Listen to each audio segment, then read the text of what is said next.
Hey guys, I am definitely having a slow start to my day. I've been exhausted lately, like I don't even know why. My sleep schedule has been off. I've been going to sleep at like 2 a.m., waking up at like 10. Today I woke up at 10:45, and this is very weird for me. This is from a person who at one point used to wake up at 5 a.m. just to get my day started. So I'm definitely being more intentional about my self-care, about my mental health, my physical health, even what I'm eating, because all of that stuff is correlated. So I'm excited to kind of take you guys on this journey with me.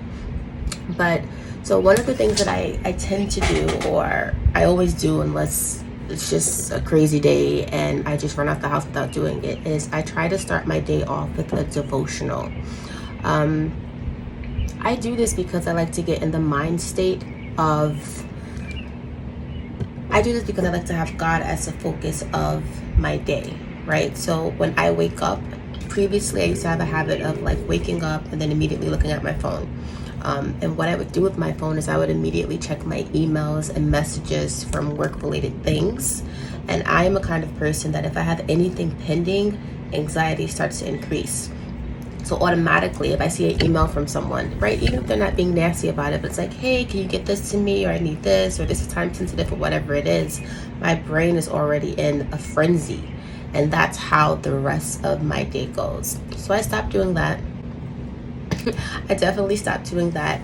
And now what I do is when I wake up, the first thing that I want to do, the first person I want to speak to is God. Like I want to hear from God. I want to have some time, some quiet time of meditation, just to kind of get a download from God. And prayer really is a two-way thing. Yes, we pray to God, but if we sit there for long enough, you'll definitely get a download too. Whether it seems like it's an epiphany, a thought comes to your head, people experience and communicate with God in different ways. And I don't want to go down that rabbit hole too much, but anyway, as I was doing my devotional today, it happened to be about managing anxiety, and I'll put a link there just in case somebody else wants to kind of follow along with me. That would be amazing. But I wanted to read this part of it because this is extremely important. And I was also pleasantly surprised because as a clinical professional, as a licensed therapist, I was like, they're really giving some really good tips in here. Although this is a spiritual devotional, these things are also clinically significant. And also CBT, like when I learned about CBT, it really comes from the Bible. The Bible speaks about managing your thoughts and how your thoughts can control your behavior and your beliefs. So maybe it's really not all that of a surprise, but let's get into it. So the devotional says, so half the battle of anxiety is realizing you're entering the battle. This is mainly because our fears and insecurities feel so true. We tend to go along with whatever pops into our head. But there is one thing that we must get down today, and if we are truly going to start breaking free, just because the thought exists doesn't make it true. And I was like, okay. I tell my clients this all the time. It's important and it's great to observe a thought, and this is exactly what I say to them all the time. Observe, don't absorb.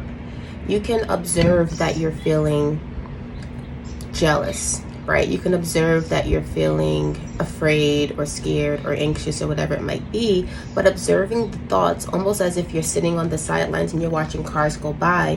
You're not staying fixated on that car until it gets to its destination. You're just allowing the flow of traffic to enter and leave your mind. And that's the same thing that you really want to do with thoughts. Like, okay, so I observe that I am experiencing anxiety or I'm experiencing fear, but how true is this thought? Because just because we see it, just because we experience it, just because we feel it, does not make it true, right? And some techniques, they even give techniques. I want to share some of the techniques that they've mentioned too. Action plan. I'm all about the action plan because we can gain insight into a thing and learn why that thing happens to us. But it's like, for me, I'm always like, okay, but now what do I do with that?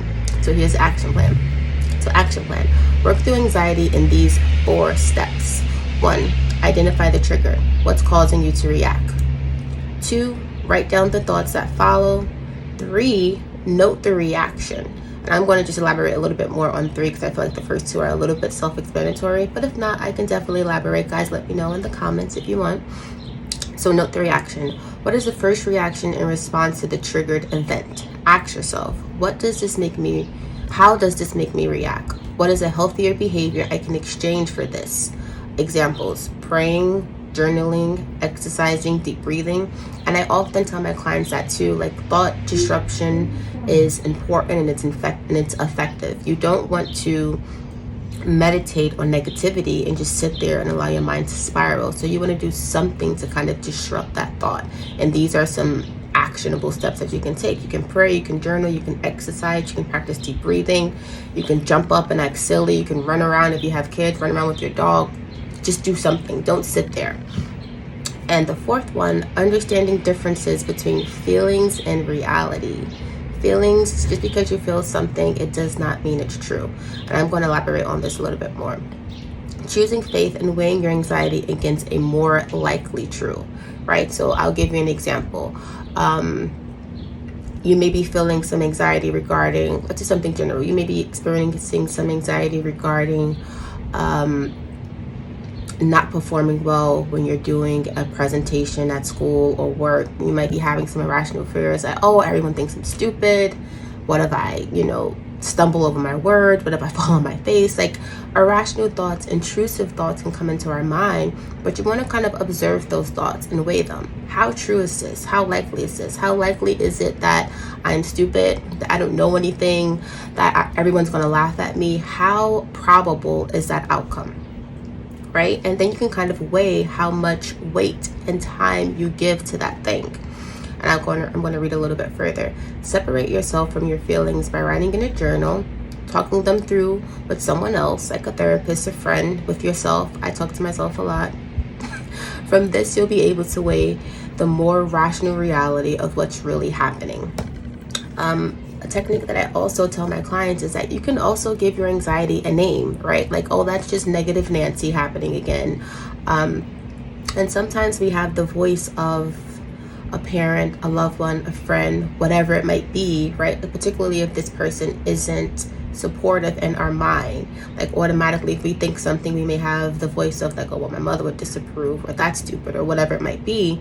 So to separate yourself from your anxiety, it can be really effective and really important to give that anxiety a name so you can clearly distinguish you from the anxiety.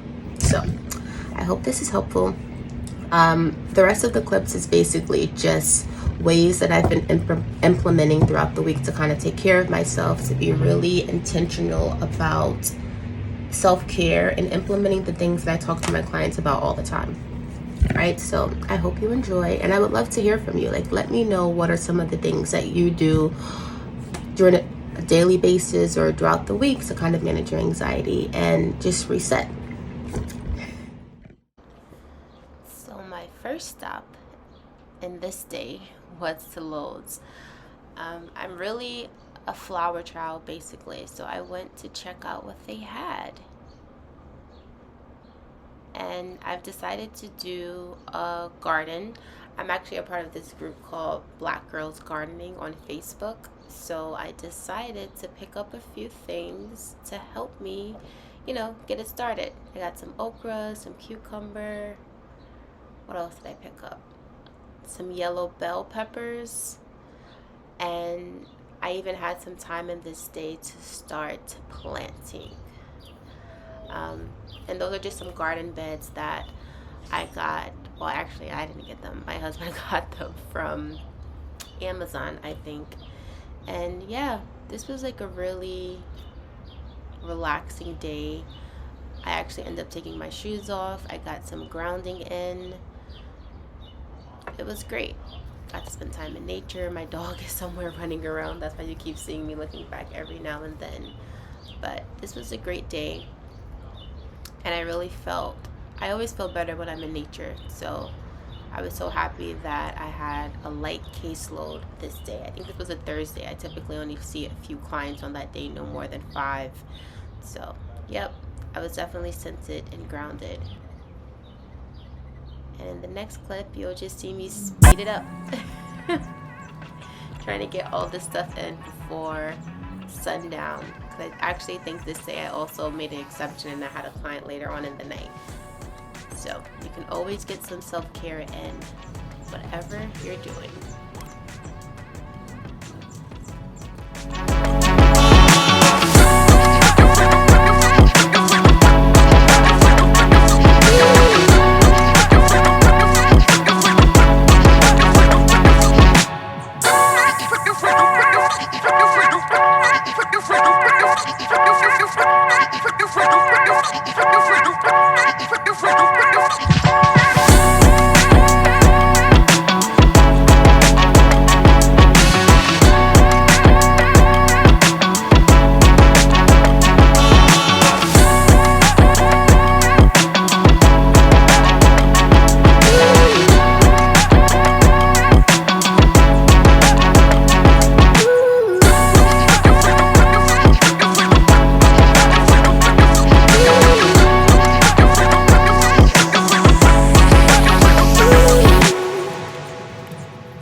And then I wait for my clients to show up for their sessions.